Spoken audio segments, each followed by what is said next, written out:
Good afternoon বন্ধুরা, কেমন আছো সবাই? আশা করি ভালো আছো, আর আমরাও অনেক অনেক ভালো আছি।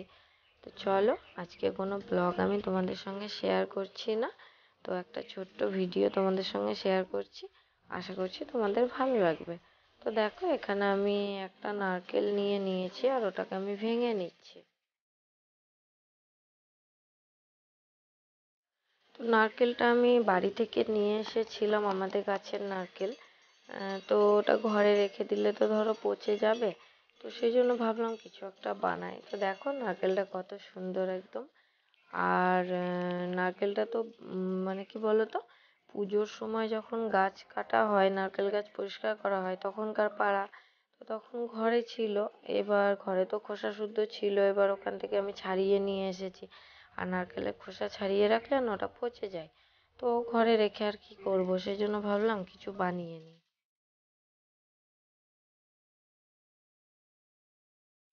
তো ভেঙে তো নিলাম, আর এখানে কুড়তেও বসে গেছি। তো কুড়ে টুড়ে নিয়ে দেখা যাক, চলো কি বানাচ্ছি।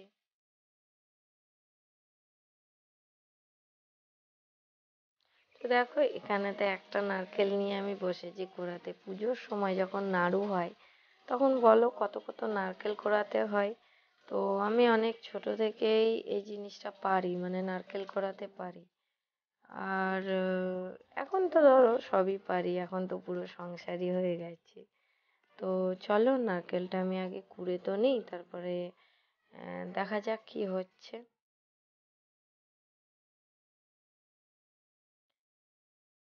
তো দেখো, নারকেল কোড়ানোর পর এখানে আমি একটু আটা মেখে নিয়েছি। আর আটাটা দেখেছো কিভাবে মাখা, তো সেটা আমি তোমাদের সঙ্গে শেয়ার করতে পারিনি।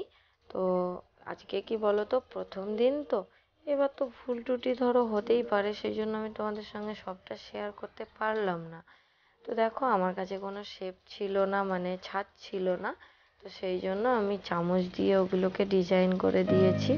আর নারকেল আমার অতটা বেঁচে গেছে, ওটা দিয়ে আমি নাড়ু বানাবো। আর এখানে ওগুলো ডিপ ফ্রাই হচ্ছে। তো এগুলো কি বলো তো, সবাই নিশ্চয়ই চেনো তো, ঠেকুয়া। আর আজকে আমি প্রথম দিনই চেষ্টা করলাম, তো মোটামুটি দেখতে তো ভালো হয়েছে, জানি না খেতে কেমন হবে। তো ঠেকুয়ার আটাটা মাখা না একটু কষ্টকরই আছে।